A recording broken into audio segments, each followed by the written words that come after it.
Ladies and gentlemen, welcome to the Back Yourself podcast. We're here again, back in the lab for your entertainment with everybody's favorite segment, Ins and Outs, makes its debut for the Titans. They made some changes this week. It's fascinating. I have one of the biggest... I don't know if you saw it. I probably did. It's on the reserves. For which thing? Titans.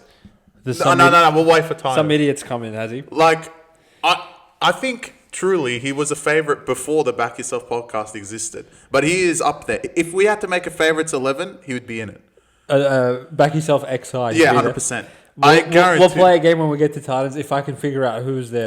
You'll figure it out straight away. Oh, yeah. Anyway, how are you feeling, Christopher? 3 rounds into the season now.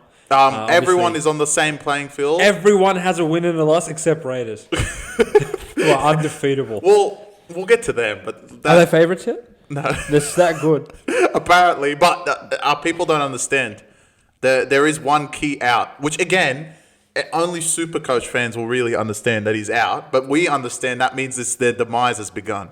Yeah, well, that's why they pay us the big bucks, mate. But for those of you obviously here for the first time and returning viewers, a like, a comment, a subscription would be much appreciated. We don't ask you guys for much, really. You guys do nothing for me. So if you can do that, that'll be fantastic. They're in our comment section all the time. There's only like 3.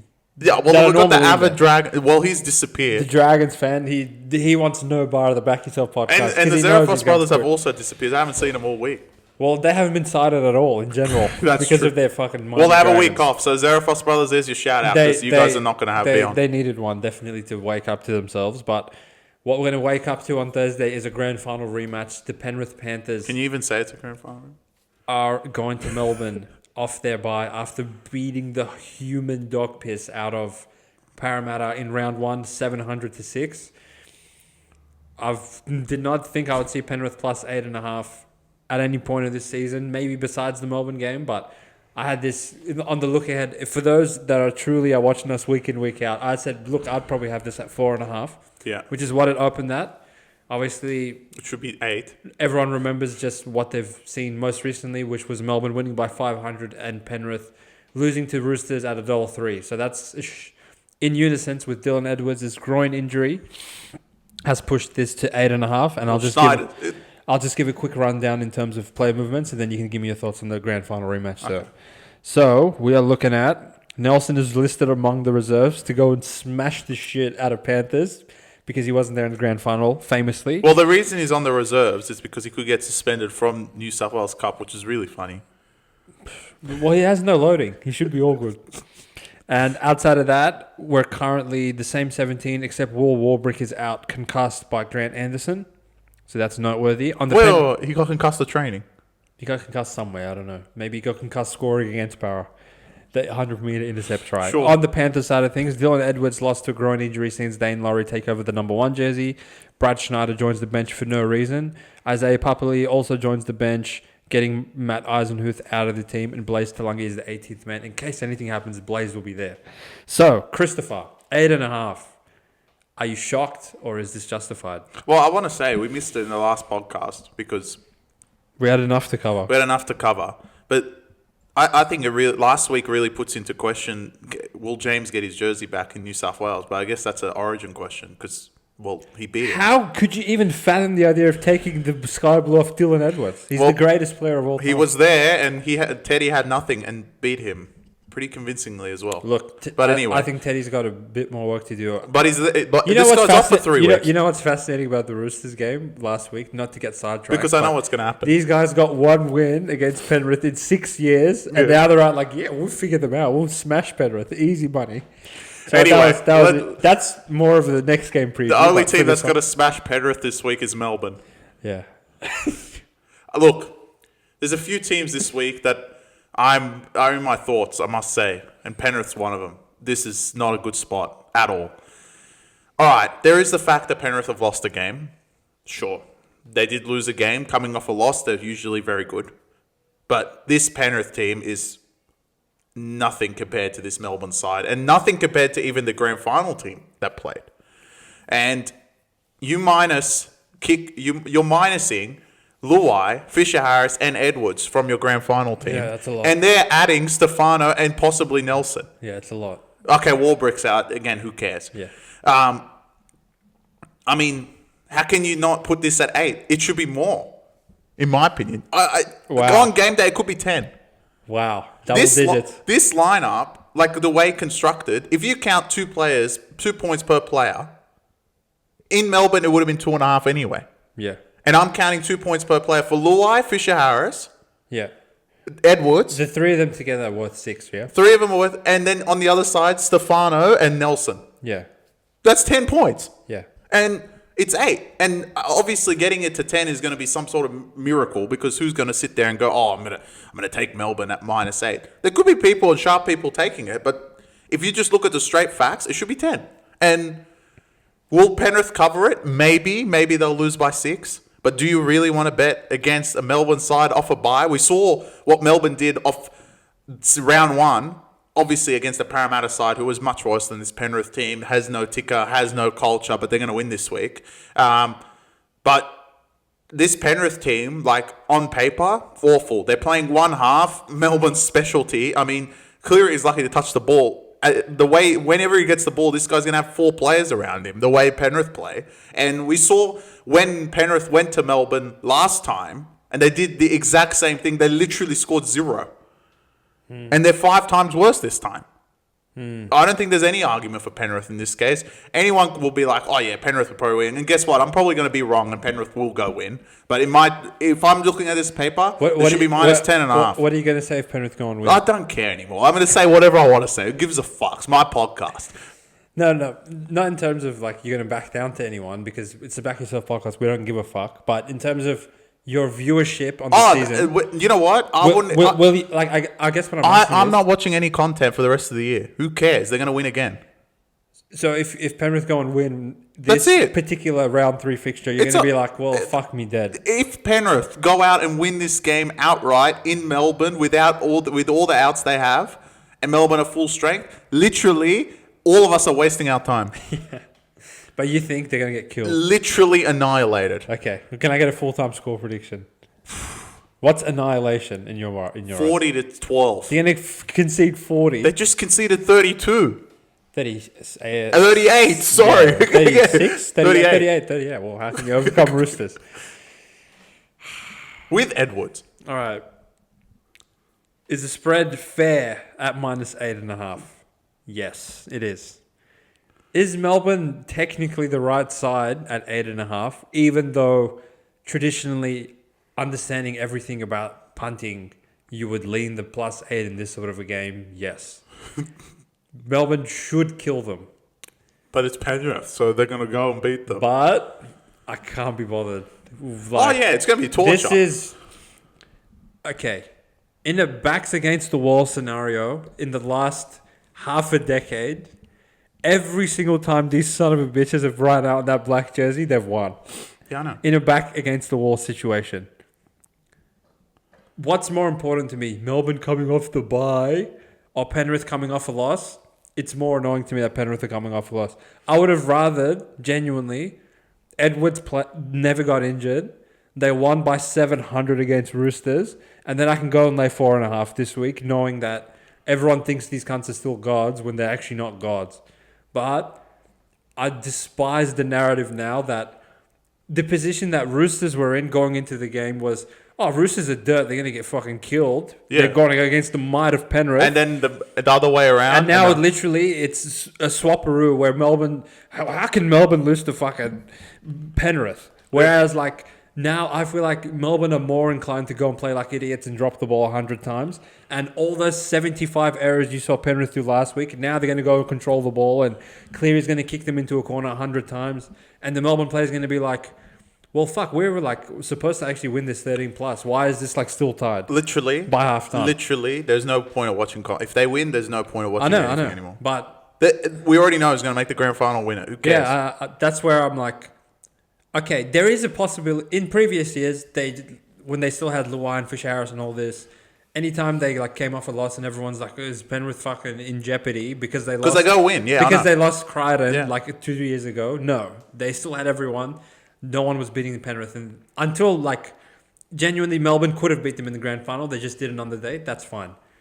This year, I think was more of a valid argument heading into the season of, okay, is it now finally too much that you're running out Jack Cole and you're running out Eisenhuth or whoever the fuck's starting front row, Lindsay Smith, all right? That's like, all right, you lose Crichton, you lose Burden, but you still had all the other pieces. Now it's like, okay, we have Cleary and Yeo and we have a winger and Edwards, and we don't really have that much. Liam Martin obviously is a class act, but still have Moses Leota, but you're kind of plugging in like half the team's goat, half the team's dog shit. Yeah. So that's where I think this is probably the one game you should skip this week of, if it's the same old Penrith, you're going to get the same old garbage that they're either going to go and lose by 2 or go and win by 4.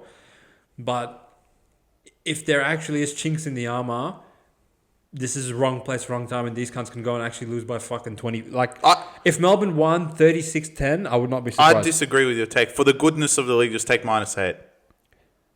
If they get annihilated, everyone will be like, all right. Yeah, of course. Someone else is going to win this. There's going to be nothing more infuriating than taking -8 and seeing these cunts No, win. that's fine. I would sit back and be like, all right, sure, they're going to win again. Whatever. I've already watched 4 times them win. If they're going to win this game as well, be like, all right, you know what? Go win 5. Okay, who cares? On the Melbourne side of things, look. There's no reason to not beat them by 10. There's no reason to not beat them by at least 6. No. At least 6, in my opinion. No, don't let them cover. What you guys have struggled with, Melbourne historically, even through all their successful years in the last 3-4 years, whether they won the comp or they didn't, their attack is fucking scary. And they can attack this Penrith team in many ways now. Obviously, you're not going to be strangled in the middle of the field like you had used to have been in the last couple of times. Melbourne literally have the better forwards. Melbourne probably have the better forwards these days. You still have the Coates on Toto mismatch that the Roosters kind of actually made into an advantage for themselves last week with Tupou. You have literally, if Melbourne can't kill them in this spot coming off a bye in week 3 at home, then... That's what I'm saying. Then you're really like... Look... I would actually go on the pod and say Melbourne should not be... Penrith should not be underdogs ever again until Nathan Cleary retires. That's what I'm saying. This is ridiculous. Don't be a bitch and just go take it. Who cares? Like, if they're gonna beat them by... Okay, if they're going to beat them by 6, then you know what? Then the bookies are just too good. Yeah. But... as far as I'm concerned, it should be 10 or more. And Melbourne, if you do not beat them by 10 or more, I'm going to come and kill you. Because in the grand final, I know it's going to be closer than this, and you guys are going to mess it up again. So you think that the only reason this is 8 and not more is because it's they're like giving Penrith respect that it's 8. Us, yeah. Well, look, if they went to Manly off these numbers, they would be underdogs as well. Penrith? But they wouldn't be underdogs, would they? No, not to Manly. Okay. No, they wouldn't. Melbourne's like power rating is actually that's what I'm saying. New. So if they went to Sharks, they would literally be pick 'em. Probably, yeah. They wouldn't put them 8.5 against anyone. No, not even close. They won't even be underdog against any team at the moment. Okay. Who right now is the second highest power rating Raiders. team? No. In terms of like point spread wise, that the bookies would rate. Number 2, probably Brisbane. Brisbane, yeah. Okay, if Brisbane tomorrow went to Melbourne, what would the spread be? Brisbane would be 4.5, I think. Nah, more. 5? I would lean 6. I don't think they'll get a converted try. No, they will. They're awful. They literally just got pumped by Raiders. I guess that kind of changes things. If they won the Raiders game, all right. Yeah, I'm assuming all right. Let's say they won. Let's say week 2 after Broncos rape Roosters, would they have gone and been 5.5? I think so. Yeah. So at this stage, if Penrith tomorrow went to Brisbane, I think Penrith would be underdogs. Yeah, probably the only other team the only other team would be Brisbane right now. Yes, but as far as Manly, Sharks, Raiders, all these other guys, they would be favoured in the opposition building. I think with this lineup. Yeah, but look, if they're going to go and beat Melbourne, don't ever put these cunts underdogs, no matter who. You can't. As long as Cleary and Yeo are playing, you're not allowed to ever. As long as Jack Cole's there, just make sure that they're favourite. But realistically, Melbourne should beat them handsomely. I don't even think Penrith can rely on their old we can keep Melbourne under 16 points and whatever. Whatever the line is right now, just take it. Open your phone right now and just take it. There's no point. Fair enough. If that's your lane, I've seen too much of these guys. You know what? I've seen enough. For 4 years, I want to see an annihilation of this team because they're not good. Fair enough. Okay. Moving on to probably the game I'm most excited for. No, I was, but then I saw the Titans slide up. Okay. I'm really I want to just scroll to Titans right now.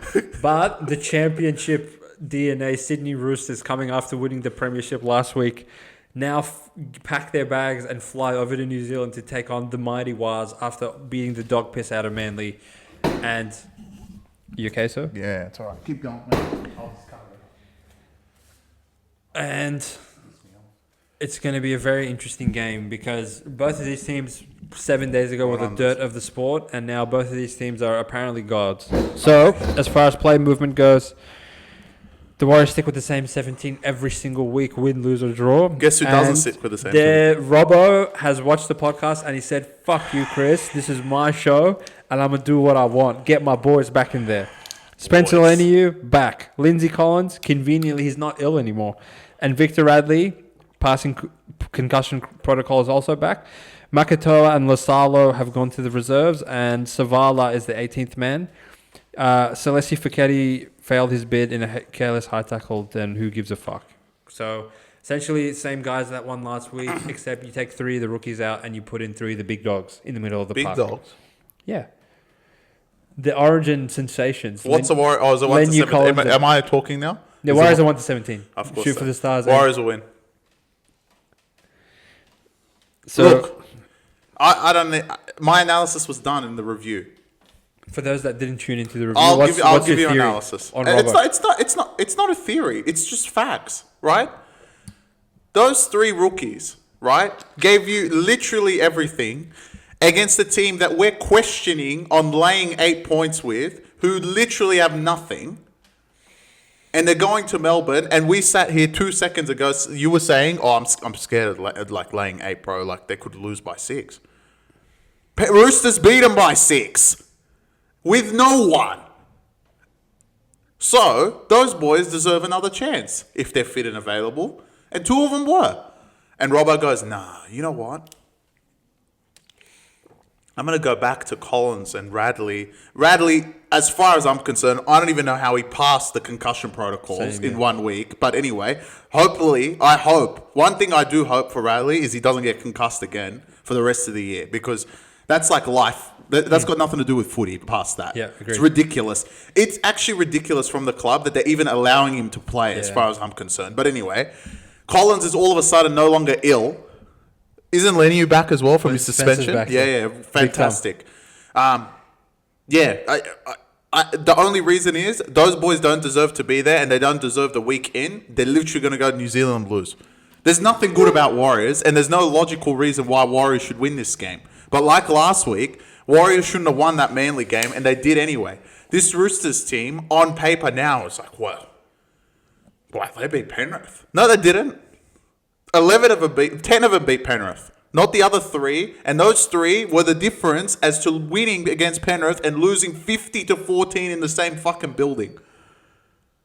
Big difference. I'm going Warriors. So you would actually swing and you would keep out Spencer Leniu, Lindsay Collins, and Victor Radley for the 3 rookies. Yep, I would leave it 1 week. They've watched you play week. Listen, these players, they go through the rep levels, right?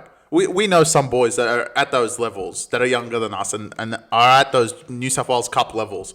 They put their heart and soul into their training and pretty much get nothing out of it. Because they don't get the big contracts, and not at that stage yet. These boys have been training all their lives, and they got the opportunity to play the 4-time champions and went out there for you, Robbo, and saved you guys and literally gave you a win. And now you're going to be like, you know what, boys, you did your job.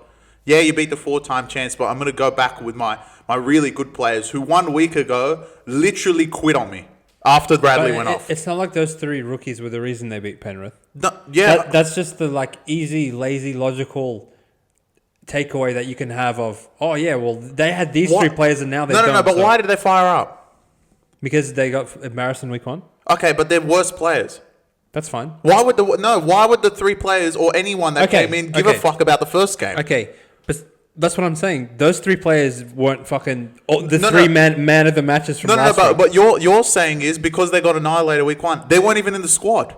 I don't give a fuck about the 3 players. I'm talking about them as a club, right? Yeah. So who actually got them the win against Penrith? It was Teddy. It was Crichton. It was what's his name? Watson. Townsend played much better. Sandon Smith played gun. Yeah. They were all there in the Broncos game, and they were all there in the Penrith game. Okay. So the fact you're essentially arguing that they lost by 50 to Broncos, because of Collins and because of fucking Radley, who went off in the 20th minute, which is not the case. You just made my point. If you guys don't... Clearly, if those 6 players just play good, you can beat the 4-time champ. So why the fuck can you not just beat Warriors? Because they have a better chance of playing better with Collins and Leniu and Radley. They didn't look like it in week 1. Yeah, but everyone played garbage. Okay, everyone played garbage. In week 2, I know who played good. Yeah, I'm going with the team that won in week 2. But the cunts that came in were not, like, they didn't set the fucking ground on fire. It doesn't matter if they did or didn't. They won the game. No. Robbo's job is to pick his 17. Listen, Robbo. That will get them wins. They have a better chance of going to New Zealand and winning with Collins. Todd Payten, look, it's exactly the same scenario. And it's the same with Todd Payten. If you pick those garbage fucking cunts that they kept winning at 18.5 week after week, they would eventually get massacred as well. Of course they will. But I'm giving him 1 week. They deserve that right. Anyway, it doesn't matter. Just like I said to Todd Payten when he did it and got hammered the week after, if you get hammered against Warriors, literally you should be fired. You ain't no coach, because coaches would be like, those boys deserve the credit to play this week. There's no all right, Collins was ill. All of a sudden he's healed. Radley literally shouldn't be back in the first place. The Radley one's like, wow, he should okay. Literally, that just tells me you're forcing it, which makes it even worse. Because Radley shouldn't be on the field, and the boys that should be on the field, from my defense, should be there. And they're not, because this guy's all of a sudden healed. Wait for one more concussion. I hope it doesn't happen, because that's like life. But literally, it could. And the way he plays, it can happen at any moment. I agree with you, but as far as this game goes... Leave him out. For those who missed the review, make sure you tune into it. But I was not impressed by Warriors at all. They got 500 restarts and they won. And as far as I'm concerned, when you put these two sides up against each other... I'm not sure Warriors are better than them anywhere on the park. They're not. Even as currently constructed. But they weren't better than Manly. Without Sam... Yeah, I know. So they literally just won out of luck. It's all right. They're not actually good. All good. So we got Ashley Klein safe. Yeah. So he can call an even game like he did in the Roosters game last week, and Roosters are better than them, and Roosters will beat them. Best of luck, man. May the best man win. I'm not going to war with those morons. On the Warriors side of things, again, like... It was a perfect storm last Friday. It was Tohu Harris's jersey retirement. You got 500 calls. Manly, it looked all too easy for them in the first 15. They scored in the 3rd minute. Turbo drops another sitter to go up 10-0. They also dropped another sitter 5 minutes after that to score again. And then just the weight of possession and Manly, bunch of injuries, everything just went against them. So I saw how Warriors played when everything went their favour. And I saw how Warriors played when it was a 50-50 game for the taking the week prior. And I'm arguing that Warriors are more so week 1 than week 2. They're not actually any good. I'm not saying they're good. On the other side of things, Roosters... I know that Roosters won't. You guys are true morons if you go and play like fucking imbeciles following that big win. And it's as meaningless a win as anything. I would actually pay out all the cunts that took Penrith at $1.03 if you now go and mail it into Warriors. And, don't get me wrong. If Warriors beat them by 4 or 6 or something, that's fine, in my opinion. They haven't really had a poor game, have they? Warriors? Or no, Roosters. Because week 1, everyone will be like, after 25 minutes, they gave him a crack, and then Radley went off, bro. Yeah, Radley's the engine of everything, even though they won without him last week. But yeah. But it was fair in hindsight to hold them accountable in week 1, which I took them at plus 8.5. And in hindsight, I feel like that was a good bet, right? Because the following week at plus 50, they decided to win outright. So there was no reason for them to back down to Broncos. You haven't learnt about these morons yet. It's all right. I know them. It's all right. I've called Robert. Well, in my mind, this is not high leverage yet, so it's fine. They will lose high leverage down the track when they're actually perceived to be good. No, it is. Because everyone's going to truly be infuriated Friday afternoon after they lose, because they're going to be like, where was this last week, you dicks? That's possible, but as far as I'm concerned, this is just a nothing. Like, for the rest of the NRL community, no one gives a fuck about Warriors, Roosters at 6 p.m. on Friday. I think people do care about Roosters. Everyone cares about Roosters. They're going to win the comp. They're going to make the top 4. They're going to do everything. No, they're so good. They're not. They literally just gave us a free win and put our minor premiership intact. So that's it. It's not that they're good and they're gods and everyone thinks they're gone. What is evident now is that they're not fucking the manure of the NRL that you would go and put them 24.5. I disagree. Why are Cowboys not 24.5 this week? I disagree. Because if they lose this week, I'm interested to hear what you say about it. So I'd pick them if they go and lose by 6. You're going to be like, you guys are the dirt of the sport. Yeah. Why? Why'd you beat Penrith? That doesn't automatically mean they're going to go and win every single week. No. They're They not. won the greatest game of literally the second biggest upset of all time. Yeah. And all I heard this week is how good Teddy is, how good Watson was, how good Angus Crichton It was all valid. And but then no one's now saying they're the Roosters are going to go top 14. lose to Halaseba and Co. Well, your fucking mighty Manly Seagulls seem to go and do it Sure. easily last week. Warriors with the go Maggots. 2-1. Warriors, I hope Sick you guys of don't get Roosters. another win for 3 months. Moving on to the next game, which I feel like there's been a bit of tension between us in the first two, but now we could be more aligned because yeehaw is coming to town. They've got Cowboys. All right, well, I'll start with Broncos because there's less to worry about. No, there isn't. Oh, There is more God. to worry. You didn't know. Yeah. I see, you didn't read the reserves. I've read the reserves. How's this is comeback? How is this not 24.5? I don't know. Yeah, that's what I'm saying. Katoni Staggs is listed among the reserves as he returns from a quad injury. Shibasaka would be the man that would get fucked off. And man just kept the same rats that quit the Raiders. That's what I'm reading off the NRL website. Yeah, that's what they said. Now- in black and white. This is saying Todd Payton has done some cooking. A massive boost for the battling Cowboys with Taumalolo named to return from his Liz Frank injury. Was he injured? Jeremiah Nana got a massive upgrade coming onto the bench. So you can warm up the bench for the rest of the boys. Imagine this, playing Queensland Cup last week. If I was him, I would have refused to play. This is fucking ridiculous. Jake Clifford returns in the 7. Come on, Payton. What are you doing, mate? I figured Payton out as well. Braden Burns is dead, so Robert Derby is playing on the wing. Now I'm wondering, is he next to Vilea? Yeah. Yeah, he is. Oh, God.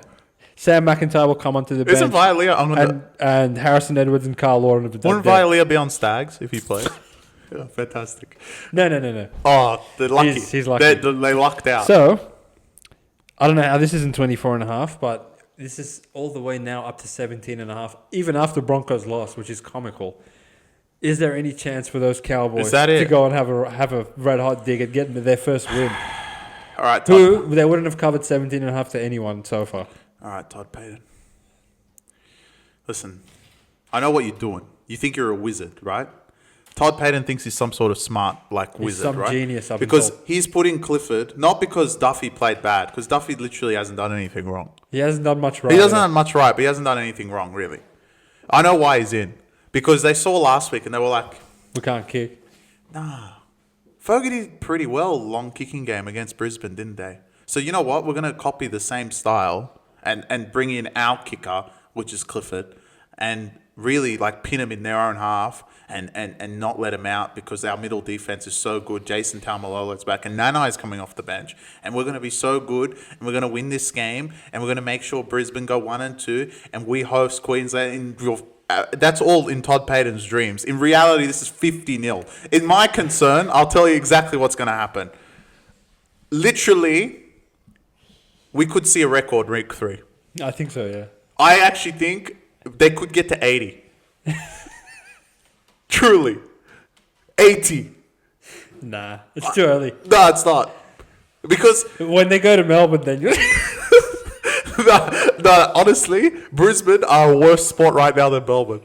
They're so pissed. Yeah, I know. They're really pissed. And if it's I don't know the weather in Brisbane, Matt, you can keep us updated on that. If there's truly dry, they're literally going to die. Yeah, I think they 50. might die. If Stags plays, 80. Wait, what time? Is this Friday night? Yeah, 80. Wow. And they haven't played in Brisbane yet either. No, 80.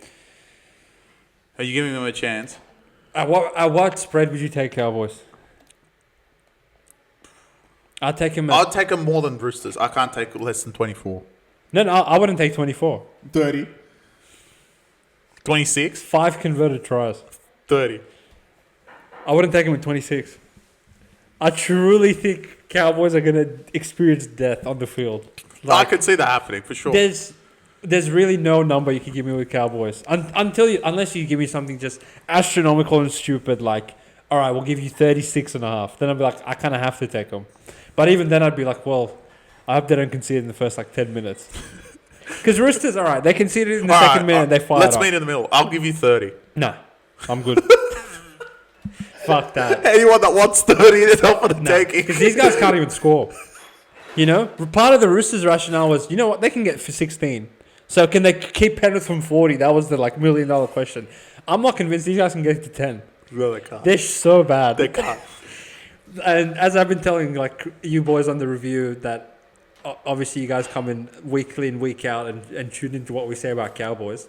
There's nothing good about these guys. And you're taking probably even a worse edge defense than Eels, in my opinion, of like, even if when they're there, they're not there. Edge? Let alone when they're not there. Like the middle of the The park. middle is just a different story, all right? That's plenty of teams are shit in the middle. Dragons, Souths, Para, Cowboys. That's not like foreign to anyone, right? But these guys are horrible on the edges as well. Yeah. And if there is a matchup, all right, if Melbourne played Cowboys, I know like Nelson will score, Stefano will score, Harry Grant will probably score too. But if I was cooking a same gamer for this, it would literally be like, who's on Violia's side? Is it... It'll be Mariner, I assume. all right, I would take Arthur's 2, the center 2, Oh, yeah, it could double, the back row a double, and Ben Hunt double. I actually think that edge will concede 10 tries. be. Well, I don't know if Mariner will go to the wing and they Because now drop Clifford's Jay. there as well. Do they drop Jay? Yeah, Arthur's, yeah. Because I think Shibasaki's been pretty good. No, if Staggs comes in, it will be in for Shibasaki. Get Is the that fuck already been out. confirmed? Yeah, they won't drop Mariner has been awful at centre, but anyway. No, I like him. He's such a bad defender. Anyway. Anyway, that's... But they're not going to defend much, so Nah, it doesn't matter. Cowboys.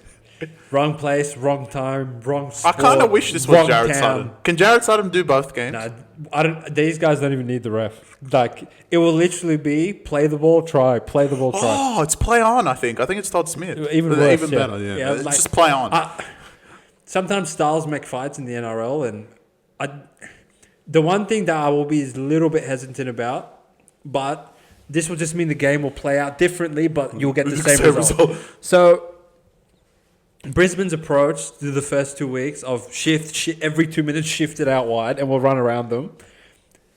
I feel like Madge is going to hone them in this week. Of Reece, you make 20 errors and essentially cost us the game. As on top of our forwards quitting in the middle, we're just going to play the power game against Cowboys, right? So It'll take longer. if Broncos had won last week and they approached this game in a shift like mentality, you would see 24-0 in 15 minutes, in my opinion. But now you might see like 10-0 after 15 minutes, and you'll be like, fuck, I need like minus 17.5. Like, can these guys kind of pile on the points? Like, let's get to work here. The second half, the last like 25 minutes, you're going to see just kick off, try. It'll be like a game of FIFA. Can Cowboys do anything? No. Because our analysis has been like very one-sided so far. You know what? Truly, can Cowboys run out there and give up again? Yeah. Yeah, they can. And Madge, this week's not the week to think that you go through the middle of the park. Literally pass it out wide, you can run around them. They have no speed. Yeah, you can, yeah. They have Raiders, nothing. like Albert Hopewadi's fast. Kyle Wicks is fast. Yeah. Those boys were like, can mow you down. Timoko's fast. And even then, like, as awful as Broncos were last They week, still got around they them. made a bunch of half breaks where if that's like Violio and co, they're going to concede to them. So Oh, that's perfect. We can take Ricky anytime. only at 16.5, is that it? Like, Yeah, that's short. they might. I might take minus 16 first half line. That they will go on the sheds down like 28-0. I really think like I'm saying 80. I actually can't see a scenario where the Cowboys can play any of the good teams and not lose by more than 30. No, they've improved. No, they haven't. Okay. Don't get me wrong. Like They could. there will be a time to buy back on the Cowboys when they're just like, again, as we alluded to, Manly, Sharks, Broncos to start the year. A lot of teams will be 0-3. That's not the problem. But going and losing by 50 every week, there will be a point where then they're going to go play like Knights and get 10.5 against them. And you know Knights can't cover that. Yeah. So there's a buyback point eventually with these guys, but not when they have this draw. There's no... And like, on top of that, they conceded 36 and 42 to two teams that literally didn't play the 80 minutes. Mainly played 60 minutes and were tired. Yeah. And Sharks didn't play good the whole 80 anyway. And now Broncos coming off a loss, like, you know, Madge is going to drill into them boys. We need to play for 80, and that screams essentially 80 points conceded is what you're saying. 80. So Record. my full-time score prediction is 44-10. I think it'll be 44-10. They'll win by 34. I'm going to go 64-6. They're going to get 6. That's good. Cowboys, like, I'm sorry, boys, but There's one other team. I don't see it. Like I really I don't see see anything in the next team. the next game, 3 p.m. sharp. The Sharkies finally return to PointsBet Stadium where they can play a home game after what seems like an eternity. And the undefeated Wayne Bennett-led South Sydney Rabbitohs go into town. Sharks, death, taxes and Sharkies being 1-17. No changes on that front. Jack Whiten returns from suspension and Myers is out to the wing. So Bentley Hape drops out of that one. Ravalawa is 18th man, which I'll literally collapse on the floor and die of laughter. The day he runs out of the Souths jersey is when I've officially seen everything in rugby league. That will be something new. Apparently, Tallis Duncan completely healed, and now he's starting at lock. So now he is Cam Murray 2.0, essentially. Despite fears, he had suffered a hamstring injury, so he's all good. Habana is serving a 2-game suspension because they just keep winning, and the NRL had to put a stop to their streak. LeBlanc has been added to the bench as well. The FIFA icon. Copy paste the line in the Broncos game, which is hilarious. 16.5 for the Sharkies, Chris. Even after Souths have shown a pulse, and they've actually have 2 wins on the board. I guess, put it this way. How the hell can both of those spreads be the same? Yeah, no, it's wrong. Either one is really wrong. Either Cowboys are like much worse than Souths, which is what we've seen, or I don't know. Like, either you keep the Shark spread at 16 and you put Broncos to like 22, or then you keep the Broncos one at 17 and you bring Sharks to like 12. I'll got everyone. Don't worry. Does that mean Sharks are better than Brisbane? Because Souths are better than Cowboys. I don't think anyone's going to argue. Tomorrow, Souths would be favoured over Cowboys. Exactly. So is everyone saying Sharks are better than Brisbane? Apparently. Well, that's strange. I thought everyone was saying how bad Sharks are. But yeah. Now that everyone's seeing it, Sharks are better than Brisbane. Now, in this scenario, this could get to 18 on game day because, one, Shark Park, new stadium, every man and his dog is going to take Sharks. At 3 p.m. as well. 3 p.m. It's a bad spot for Souths. But I think I can see a backdoor cover in this. I think Sharks, this is a big moment for a lot of their players and their team himself. Coming back home, big game for Adam Fanua-Blake being his first home game as a Sharks player. And I can definitely see a backdoor cover in this scenario. Souths are awful for 35 to 30 minutes of the game, through the middle of the park especially, which is where the Sharks are very good. Well, the Sharks are good everywhere, but where AFB is, to be honest. And I can see Sharks springing to a lead, maybe 20-6 or something like that. Maybe getting it to 26-6. And then South scoring 1 try and covering the line. I can't see myself laying 16, and I don't think South will win. Like, Sharks will win this game, but laying 16 is a different breed. I think South will keep this much closer than everyone thinks it will be. And South are just better than Cowboys, so why would I lay 16 again? It's easy to lay 16 with Cowboys, knowing they're the human piece of dirt. And Sharks are more incentive at home just to go there and win. Brisbane have the incentive of literally destroying Cowboys after their loss last week. Yeah, if you're comparing the two, I don't see one rational argument of taking Souths over the Broncos line. That's for starters. But if you're analysing it in a vacuum, is Souths plus 16 a good bet? I'll phrase it to you that way. For all the reasons you just mentioned. Yeah. You think it's value? Look, Sharks Brisbane in a prelim final, we're pretty close. Like, yeah, sure. I think they're at level. Pick 'em stage. At this point. Cowboys and Souths, it would be 4 to 6.5. Yeah, but don't worry about Cowboys and Broncos at all. No. But what I'm saying is, like, if you're just looking purely at the number, you take South. Yeah. It should be 14. Or, like you said, Brisbane should be 20. I'm more of mindset of Brisbane should be 22.5. Yeah, no, I agree. So I think that's more I think like it. this one now, it's at 17 is... It crept up quickly. Fine. Premiums on minus 14, which I thought was a good bet. It crept up really quickly. Because, like you've mentioned before, Souths, there's periods in the games where they mentally check out. Yeah. And they've played a caliber of opposition the last 2 weeks. That check out as well. Where they never checked in. Yeah. Dolphins were thinking about something else. And Dragons, once they got their big lead, they completely mailed it in.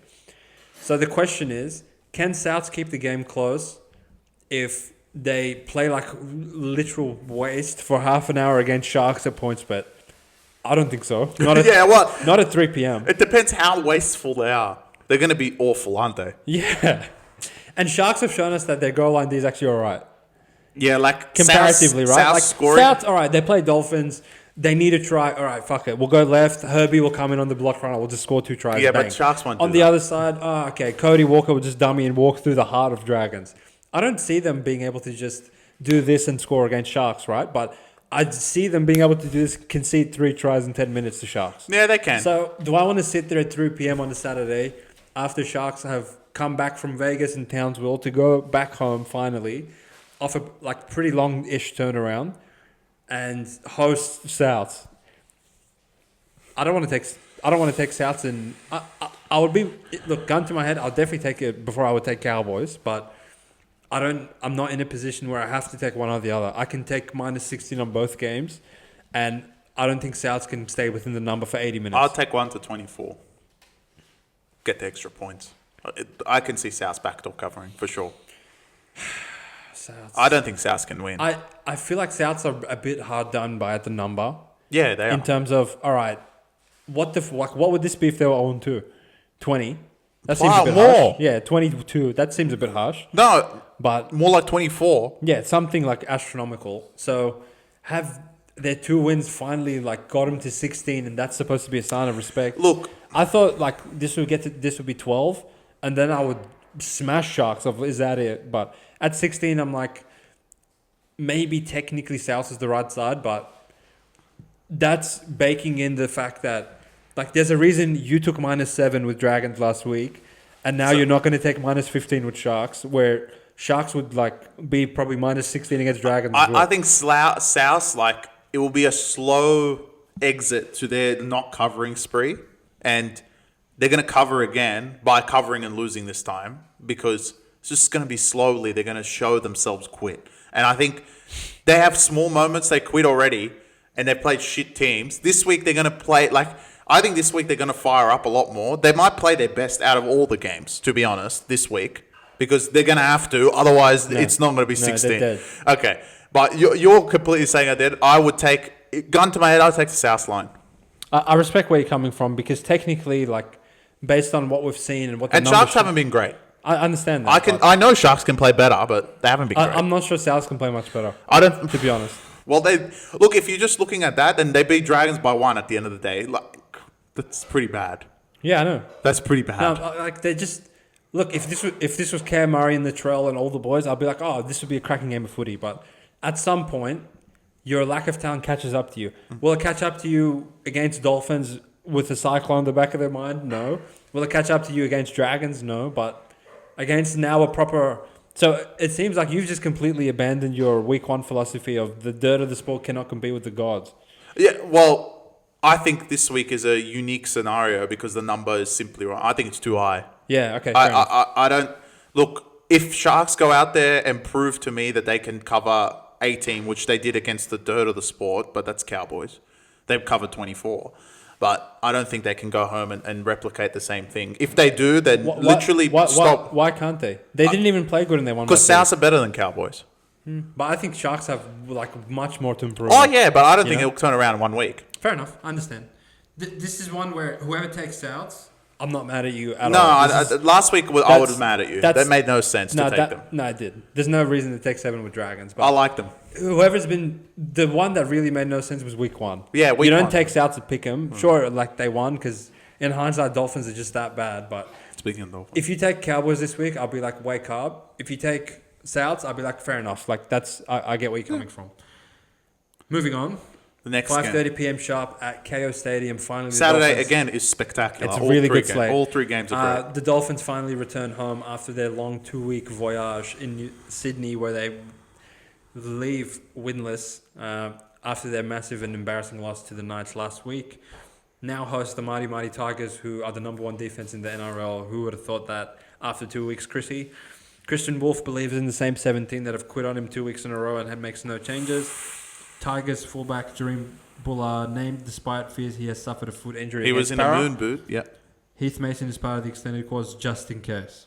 Yeah, that's never Outside good. of that, nothing has changed for Benji either. Well, again, I So? think they're missing a key point, which for some reason, I guess he's not that big of a name, but he matters to me because Junior Tupou has been shit. Bostock is also on the reserves. Yes, I wanted to mention not only is Bostock on the reserves, but Fini Fuiaki is Yeah, also so on the reserves that's as well. that's two key ins for Dolphins.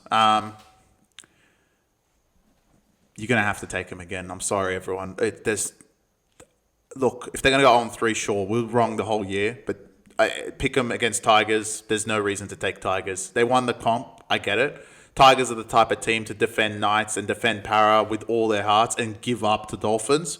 And like I said about Knights, the one thing I commend about Knights last week is when they saw the Dolphins throw nothing at them and they made the right decisions, I was like, all right, well, Knights are smart enough to do that. I know Tigers will mess it up because they actually have been messing it up. They've just been desperate. And the number of missed tackles they have every single game is high for a reason. They take a chance, they fuck it up, but then they have so many boys there, they go make up the error.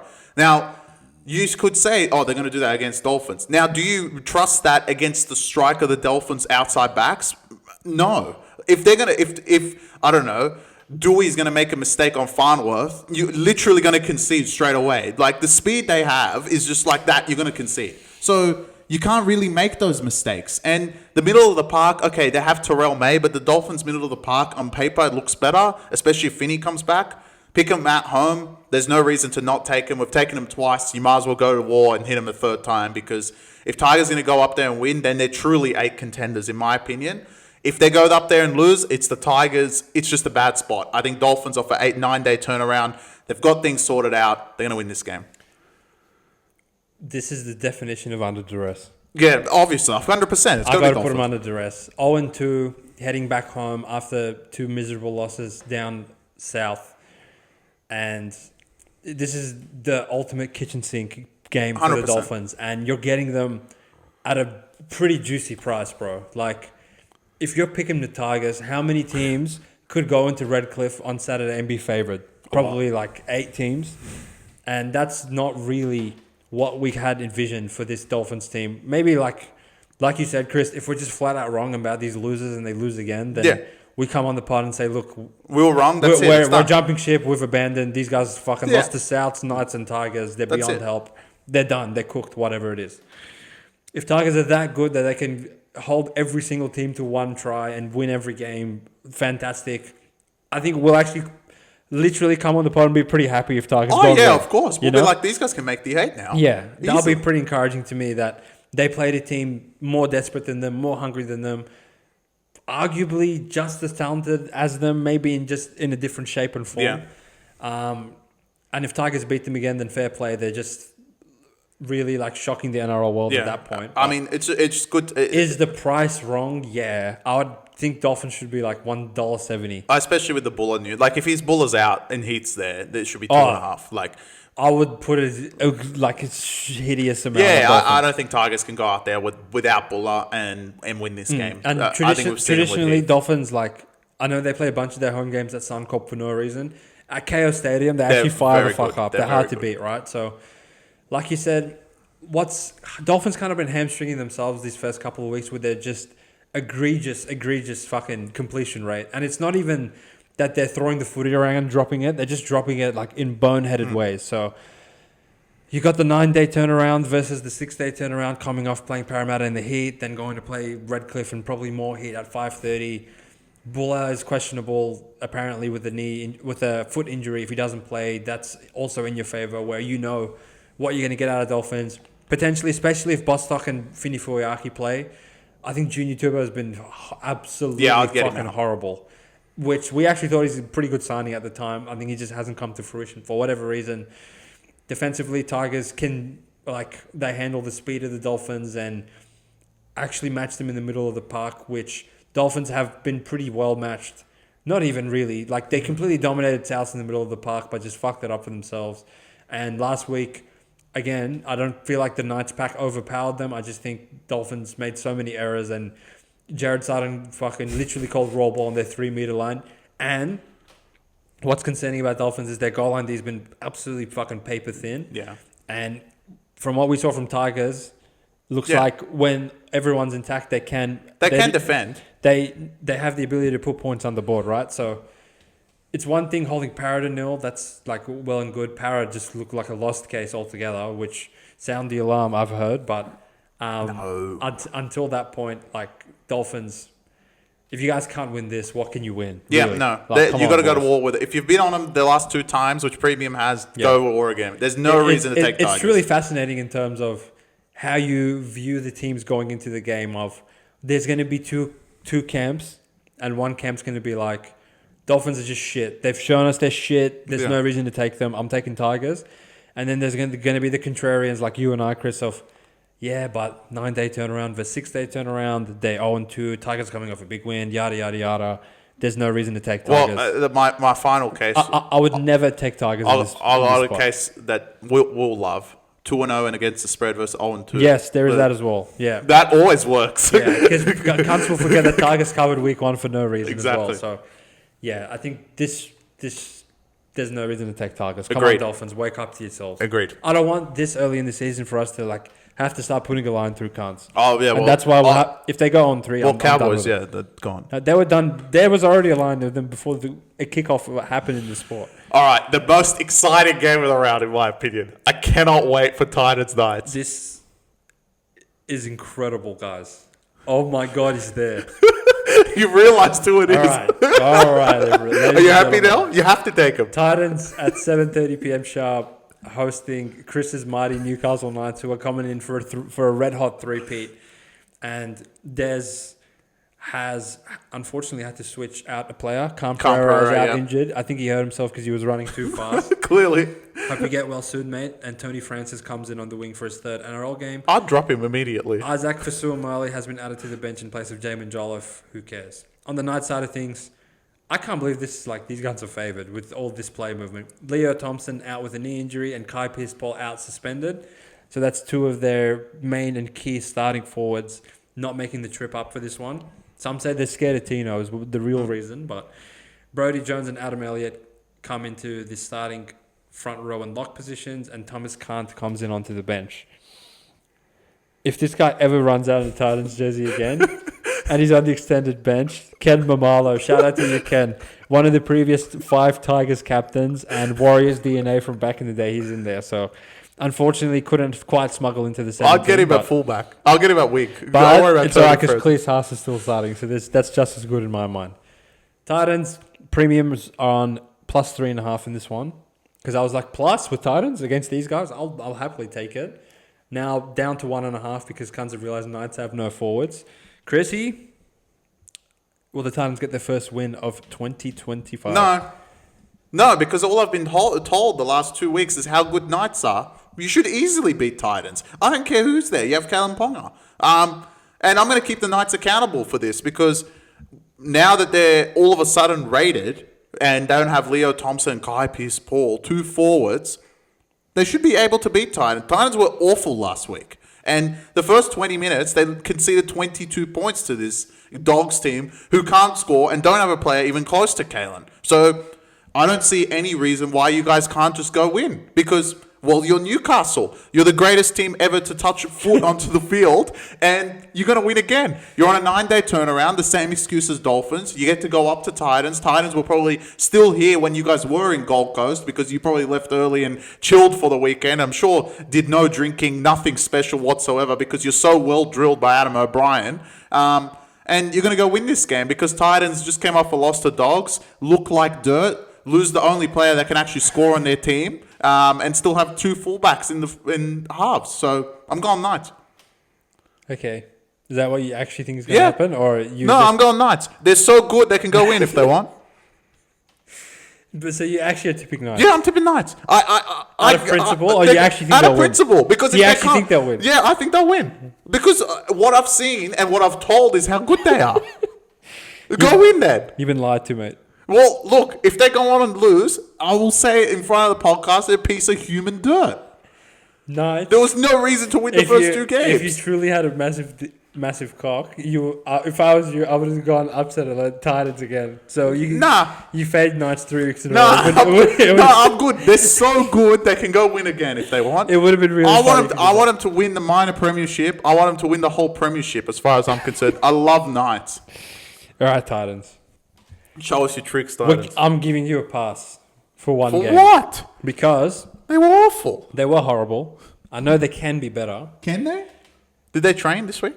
The thing that kind of fucked Titans, and it was their own doing, so I'm not giving them a pass, but coming out and immediately falling in a 22-point hole, that's your fault, don't get me wrong, but that's not going to happen every week. And Titans, not that they showed me a lot, because it's literally your first game, there's no reason to give up, but for them to have the capability of getting themselves back in the contest to a point where it's 22-12, and then immediately it's 34-12, and then immediately it's 34-22. 34-24 they cut it to, knocking on the door of another try before they threw that dog shit intercept to Tracy at the end. I think it's much more difficult of a task going to Belmore and playing the Dogs than it is hosting Newcastle, minus 2 of their starting forwards. And honestly, if there is a forward pack that you probably can't afford to drop 2 big bodies like Pierce Paul and Leo Thompson, in my mind, it's the Titans one. The Titans one, look, their goal line D's horrific, their decision making is horrific, but their forwards physically looked pretty good to me last week. And in the 50 million degree heat at Belmore, they easily could have quit. And when the live line was 40.5, cunts were thinking they're going to lose 60-0, and that didn't happen for a good reason. Now, no, because of Canberra. Our Knights gods. What we've seen so far from Knights, in my mind, they've played 2 teams so far that couldn't score. Tigers without Buller and RP can't score. Well, I was told that they're gone, but anyway. They can't score. And second to that, Dolphins, currently as constructed, couldn't score against Souths and couldn't score against Knights. Threw nothing at them. So, do Knights get credit for holding all their opposition to fucking essentially scoreless? Yes. But can I project forward and allocate Titans 24 points? Or maybe even 28 points in Gold Coast? You can have it. I think they'll score that many. Knights will score 30. Do I think the high-powered offensive Knights can match it with them for 80 minutes? I don't think they can. I have the Titans winning this 28-20 full-time result. You can. I'll give you the cover, 30-28 Knights. They can score as well. They can do it all. They can score. They can't do it no hard wrong. To contain, but I feel like they've played pretty like horrific offenses so far. No, they've played 2. From what I can see from Titans, is they're ready to front run. They've played 2 great teams with great futures ahead of them, and they're not 1-1 and 0-2. Nah, Knights are gonna win. They're so good. I'm getting sick of you and this Knights fucking rubbish that's going on for. You know they're garbage. No, they're good. They're not garbage. I take that back, but they're not going to win. 3-0 is too much for Knights. They're not gods, and the price should be an inverse of each other. I think Titans should be $1.80 and Knights should be $2.05. Then I could put them upset a lot. Again, a lot of the like chit chat around the league is Knights. You know what really cracked me up the other day? They were like, Knights have figured out their attack. Sharps fixed everything, but I know intrinsically they can't score. Last year, they were 7 points shy of being the lowest scoring team. Knights can score. Yeah. I know what it is. Do you know why I'm doing this? Because everything I say comes to fruition, obviously. So as soon as I say Knights can score, now they'll score 4. Titans, if you guys lose to Knights, you're really bad as well. All right. This is not opposite day anymore. Okay, so now we're gonna get the normal Chrissy. Is that what you're telling me? This is not even in my control. Like it's possessed. It's just possessed my body that I know this is coming. Okay, first of all, shout out to Matt, shout out to Chris Kears, shout out to the Seabass. To Seabass, to the Kennel. 2-0 start versus 0-2. You better be at the game. Sounds That's familiar. all I'm going to say. Eels. Ronald Volkman has paid the price for them literally being one of the worst teams assembled in Poor the history guy. of the sport. Replaced in By the number 7 favorite. jersey by a Back Yourself favorite. Again, shout out to you, Matt. Footy Dean is in the mighty blue and gold. Wow, that's bad. Former Bulldog Josh Adokar has served his suspension and is listed amongst the reserves to potentially take on his former team. And you said, up yours, Gus. I'm coming in for a Hattie. So he's going to play? That's unofficial. He might play. It's just all contingent on what Riles is thinking.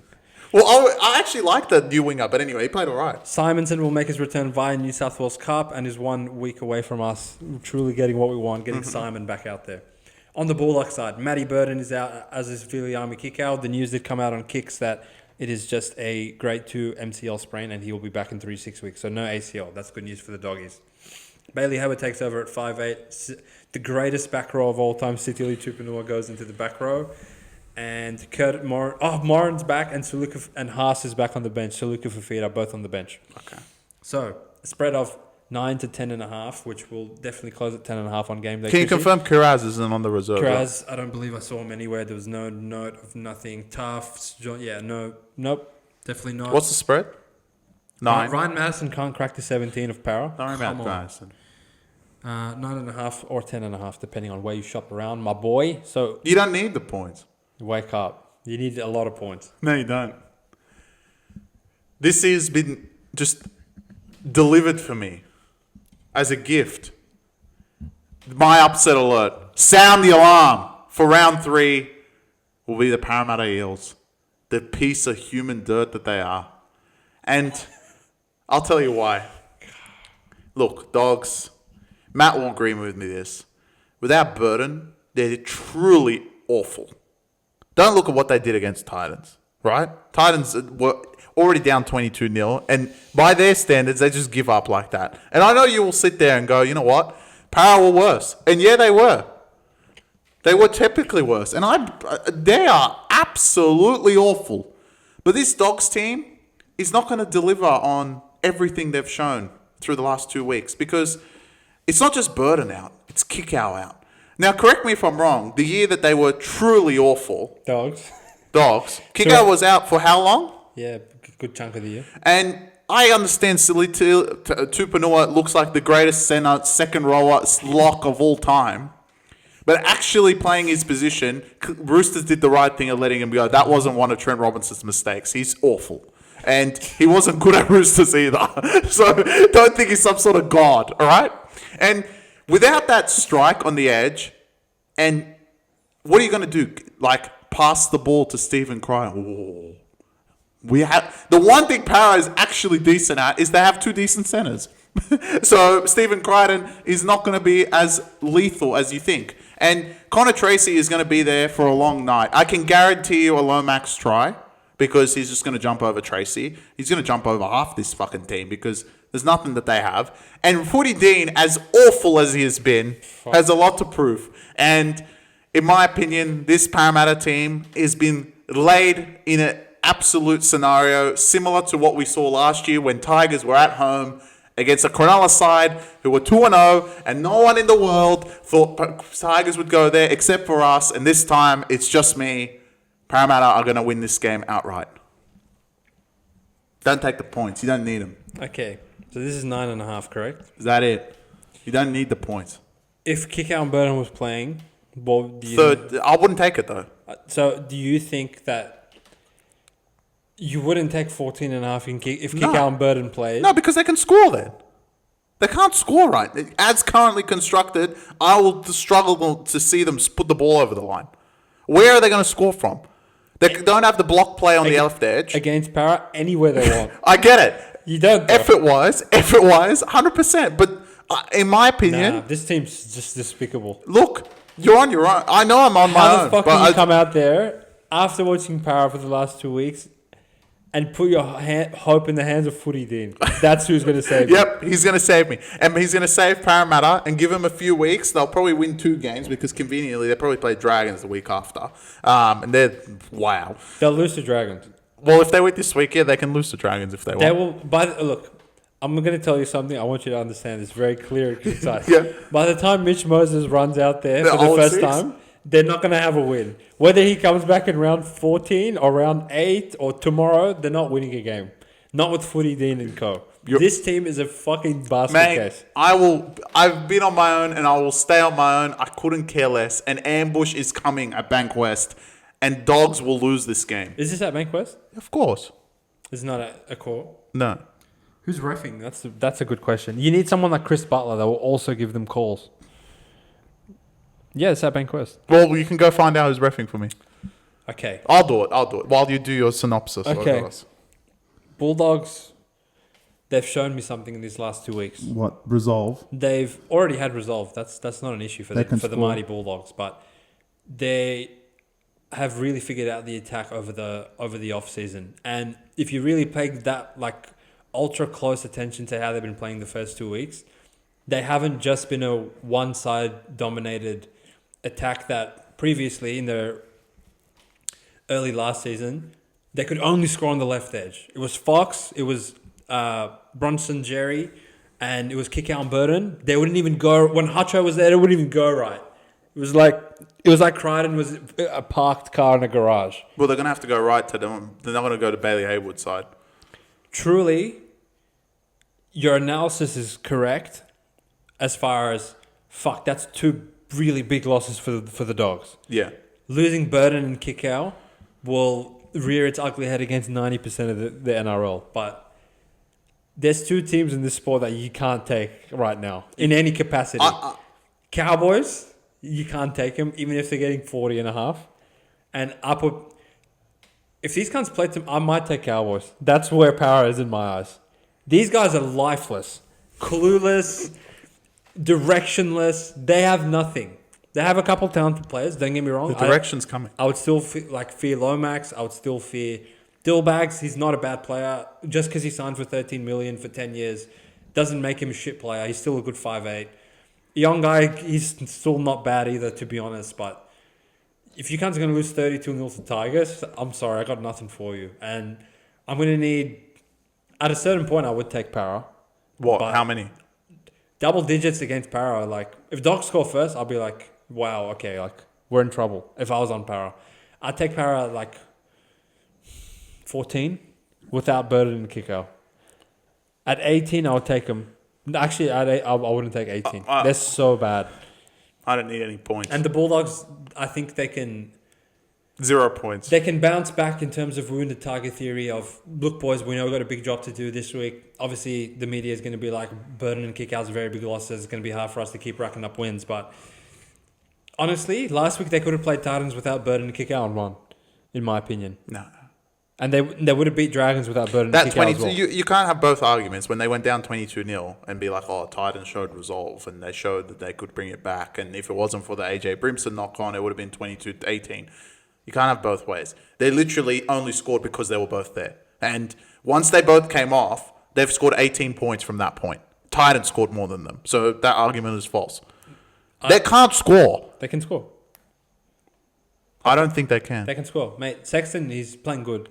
Yeah. This is not the Hutchison. Mate, Sexton's going to be literally the only... Sexton is their only player. You believe Bailey Haywood is dirt. No, he's just there for defensive purposes. Okay, so he's on footy Dean, so they cancel each other out offensively. Yeah. Shit as each other. Yeah. Sexton is going to be literally tied up to a chair because he has Dylan Brown on him. And as shit as he is, he can defend.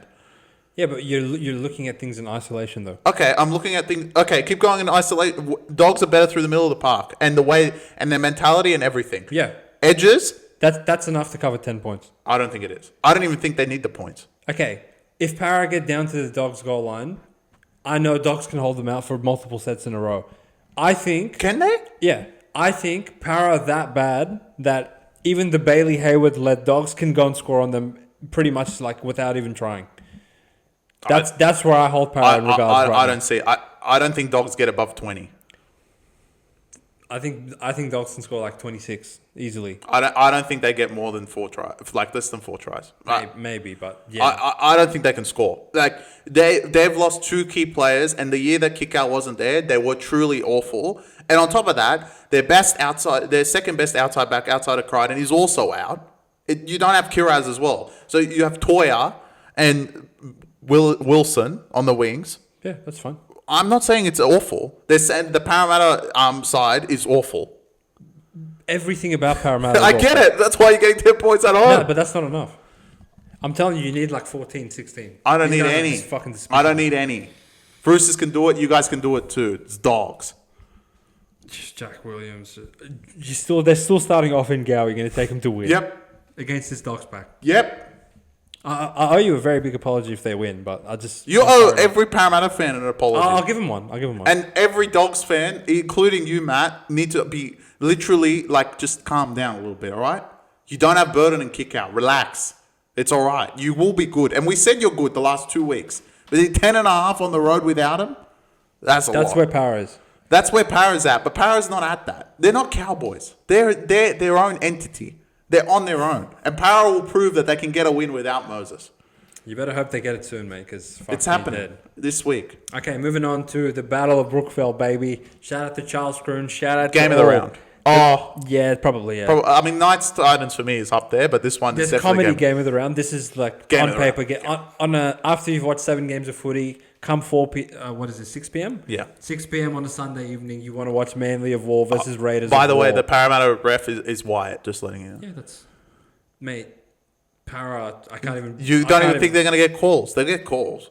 I think they can get calls and do nothing with them. That's where, this Para team, over the last 14 months... have actually been the worst club in the NRL. Yeah, but who did they beat for us? Around round 3 as well. Last year? Yeah. Who? The Cowboys? piece of human dirt Cowboys. Yeah, but at least they're coming off a semi-final berth. Para literally came 15th and are going to come 16th again. And they're getting worse. That's the concerning thing.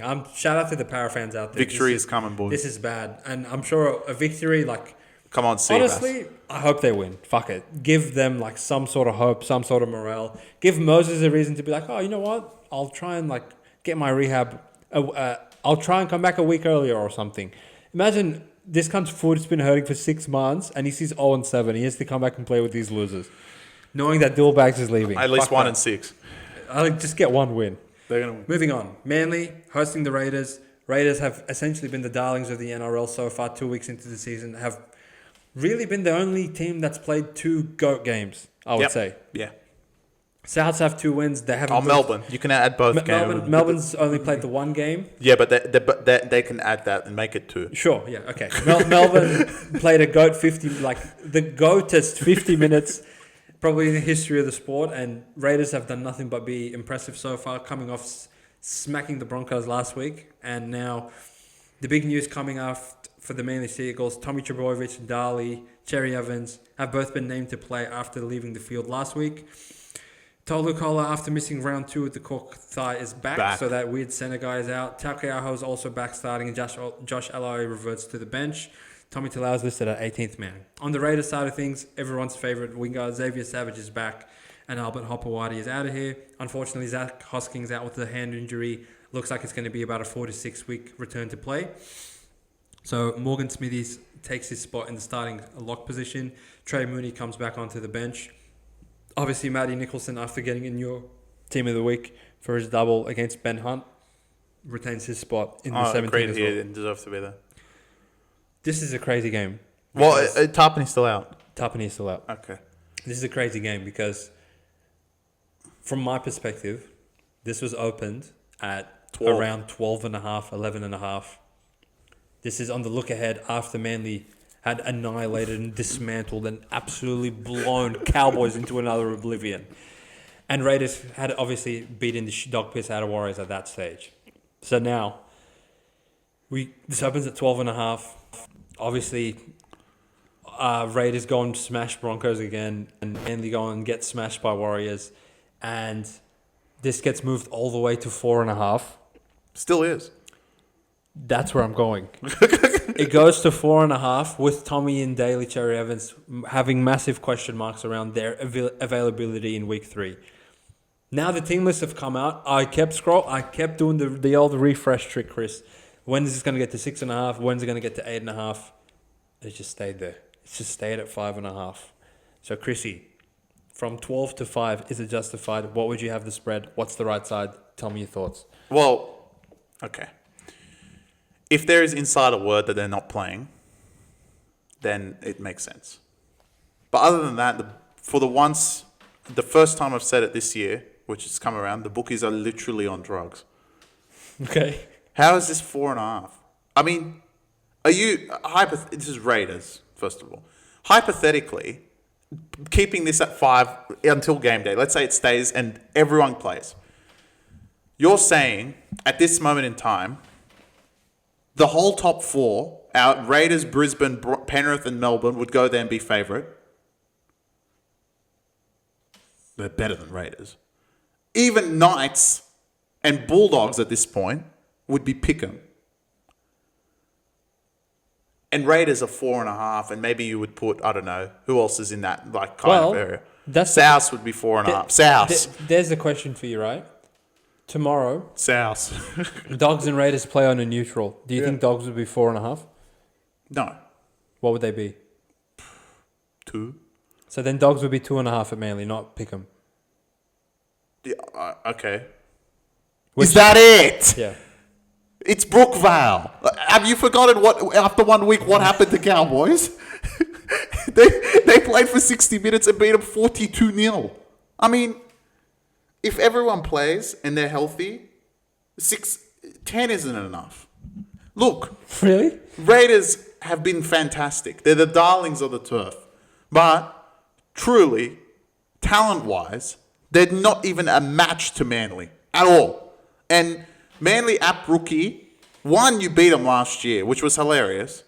And 2, Manly just came off the most embarrassing loss, which I'm sure they know what the set restart count was. And they're going to be like, we're going to focus on our discipline the whole week. So Raiders are not going to get one fucking call unless God knows who's reffing. But let's say they get not one fucking call because these guys are 11 meters back instead of 10. I'm surprised it's not back to 9 because, in my opinion, Manly at home, they literally shouldn't be even close to be underdogs. Maybe against Melbourne and maybe Penrith full strength, that's it. Everyone else, Manly would be favourite at home. And now you only have to lay 5 to fucking Raiders? Who are we talking about here? It's Raiders. 1 week, legit, a week ago, the bookies went out at 12.5 and I was like, Yeah. we can't take 12 of Raiders. They're playing Brisbane. Now it's 4.5. You want to bet against them against Manly, who came off a loss. Stupidity. The bookies are on drugs. Yeah. Look, if you've been on the Raiders and you thought they were gods, it's run its course. The world, apparently, the bookies, everyone has now realised how good they are. So early. Normally it takes like 4 or 5 weeks for teams to get respect in the market. But now that this is 4.5... Okay. Like, all right. No, this is one of the ones the people that are sharp and are on 12.5 tickets on Raiders are truly, they're going to be scared. Yeah. They might not win. Yeah. It's mainly like... Are they the most public team? Yeah, I think so. How many tickets must be on Raiders that they've pushed this low? Because think about it, right? We had no footy, then we had round 1. You have your public teams from round 1.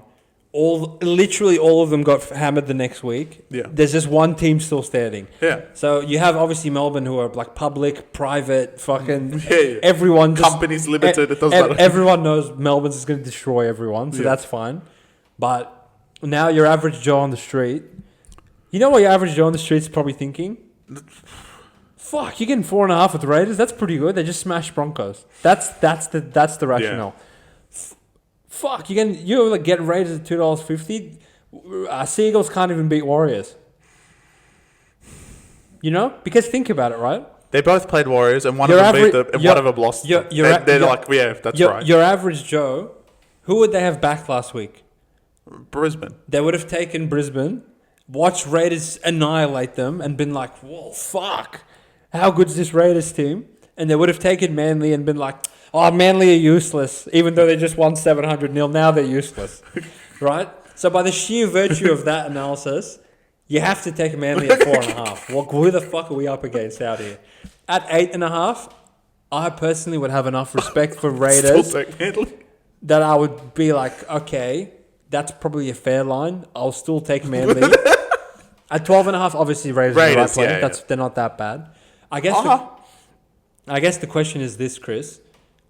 Raiders were able to destroy the Broncos in the middle of the park and they couldn't contain them.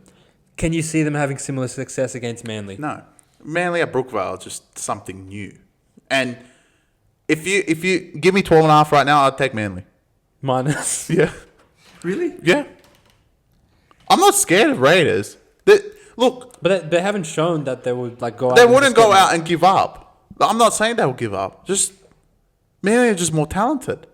I mean, it's KO Weeks versus Turbo. That's fine, but It's Fogarty versus Cherry Evans. What are we talking about? Are they assumed that 13? Like, you could have made the same argument last week. Oh, Brisbane's just more talented. No, but I didn't make that argument last week. I sat here and went, okay, Brisbane, the way they're playing, they're due for a letdown spot. Manly's already done that. So how can I sit there and go, oh, yeah, Manly are not going to do it again. I'm going to do the same analysis that I did with Brisbane. They're going to go out there and annihilate whoever's in front of them. And that's what's going to happen. And how can I sit there and say anything else? The only teams I haven't said out of the top 5 that are not going to annihilate are Sharks. They won last week, and they're coming back home after going on this huge road trip to Vegas, going to Townsville, coming back home, and they're playing a South Side who are also 2-0, Wayne Bennett effect. It's a bit of a different scenario. And you're getting 17 points in that game. You're not getting 4. But why I would take -12 is because Manly's off a loss. They're off a 9-day turnaround. Fuck that. And they're coming back home to their hometown in Brookvale. If it's a nice day, literally, if they presented me 12 at $1.90, I'd still take Manly. Yeah, 4 is really short. 4 is nothing. I'm talking about 12. Don't worry about 4. That's nothing. 4 is actually insane. I thought after week 1... They have to know that these two are questionable. There's no way that they're fully fit and going to play that it's 4. It's impossible. I agree with you. There's no reason for them to have been named and nothing changes. Because they went to 4.5 in the first place. Yeah. When they were injured.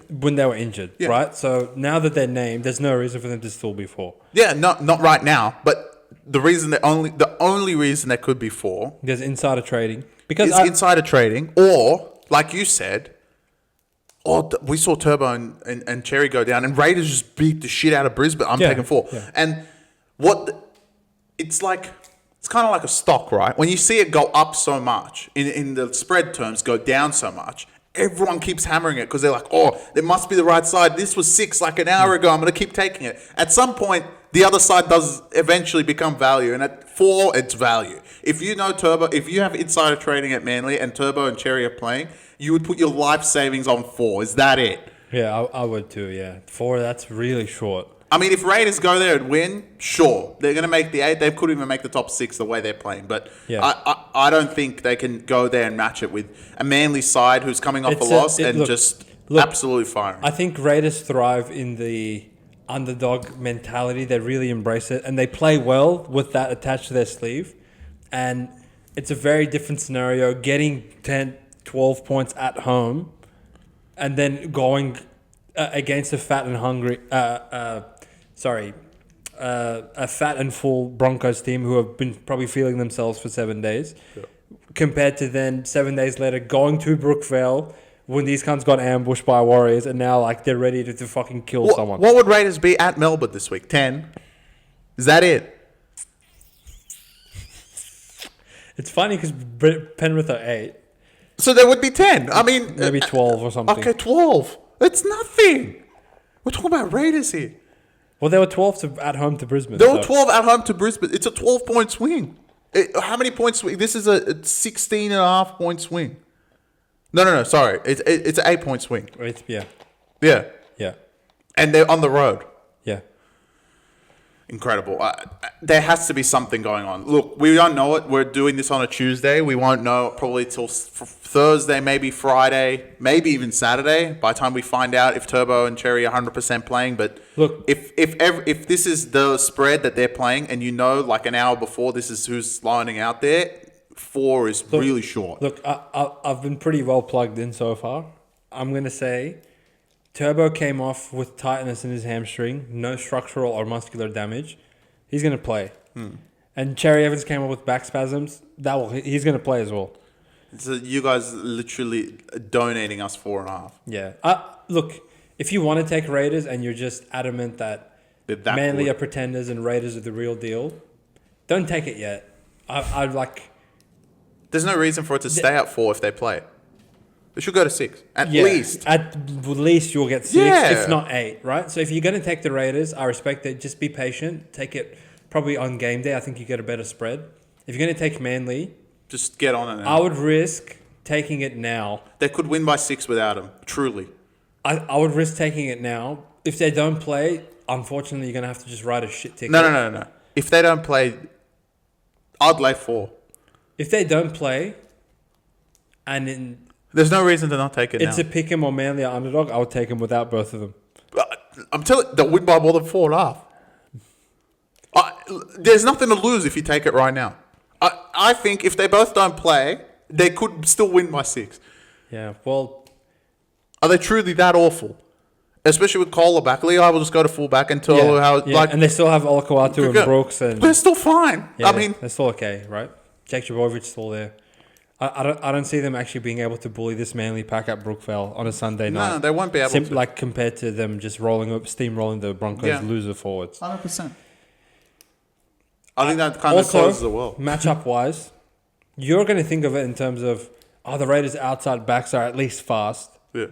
But I'm going to look out of it in terms of the Raiders play very aggressive defensively and they come off their line very hard, and they've been suffocating teams in terms of teams that are like Warriors tried to go around them, didn't work. Broncos tried to go around them, didn't work. It's worked so far, but even Broncos, like, they can't move the ball like Manly. No, they can't. Right? So it will work for them in some matchups and aspects, but trying to contain the Manly attack at Brookvale with that style does leave you very, very vulnerable. And Cherry Evans, if he plays, he's like literally built to exploit. You could see some shit like on third tackle, he just grubbers it through for Saab for no reason. Yeah. And the Manly forwards, like the Raiders defensive line is so used to, we've been rushing out and it's been working. We're rushing out, it's been working. But I think Manly, like, they've seen that on tape and they saw how they like succeeded against Broncos that way. And I feel like the boys will have a few things up their sleeves. Oh, so you're saying Seabold will start cooking? I think Seabold's going to start doing some advanced thinking throughout the week, which is great for us. That's always good. But yeah, look, I think the point spread makes the decision for you in this one. Raiders, it's been great so far. You guys have been covering machine, but this is like Another level. This is just pushed way too far on the other end. Where if Raiders go and win, I'll truly like have to reevaluate them in terms of And Manly, you have to reevaluate Manly as well. If they all play, I won't reevaluate Manly because if Raiders if Manly get beaten, then Raiders are actually like really fucked. Yeah. To go in there and beat them after smashing Brisbane 7 days earlier. 100%. You know, because Cowboys could take a few notes. I'll phrase it this way, right? If Manly lose, are you going to be like Manly suck or Manly aren't good? I wouldn't think that. I wouldn't think, but I wouldn't. I'll put them one step lower than I thought they would. If they go and annihilate Raiders, then I'd be like, well, last week you were right.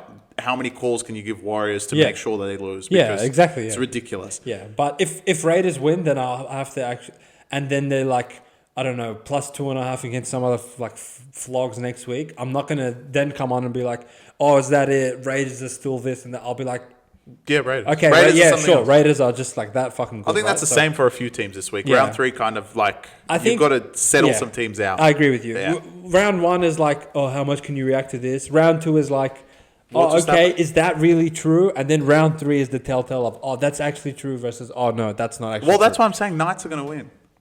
Yeah, sure. So, in terms of over-encompassing of the round, what are your 3 most eager matchups, or what are you most excited to Annihilation in the first game. I want 13 plus Melbourne. I've had enough for this team. Go lose to Roosters and go beat Melbourne. Fucking ridiculous. It will truly be the biggest knife in my back if that happens. If they go beat Melbourne, they lose to Roosters and go beat Melbourne, you won't see me next week. I'll do the pod solo. I can't be bothered. Dolphins, wake up. This is it. Final straw, in my opinion. I think they should bring Bostock back if available. Finney he'll slot in if he is, because Keely he was all right, but he's no Finney. So I'd go with them. And of course, the greatest upset of all time. I want Eels of War. Listen, all right.